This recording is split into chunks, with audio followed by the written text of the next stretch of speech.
কি যুগ এলো রে বাবা।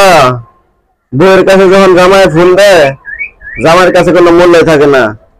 বউয়ে কয় তাহলে আরে সারাদিন খালি ফোন দিয়ে থাকে।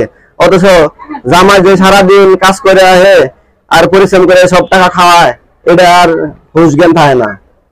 আর জামাই ফোন করলে বিরক্ত হয়ে যায়। আবার যখন বয়ফ্রেন্ড ফোন দেয়, সব রেডি করে, হ্যাঁ হ্যালো সালাম আলাইকুম, হ্যালো জানু, ও জানু এতক্ষণ সময় হলো তোমার ফোন দিতে। তোমার আমি কতক্ষণ থেকে আমি তোমার অপেক্ষায় বসে আছি, তুমি ফোন দিয়েছো না। এই কত বেলা চলে গেল, তুমি ফোন দিলা না। এই হলো জামাই এবং প্রেমিকার সাথে কথা বলার পার্থক্য। হয় না, আমার সংসারে খায় লাঙ্গের কথা শোনে, এরকম হলো এখন এই যুগের অবস্থা, বুঝছেন।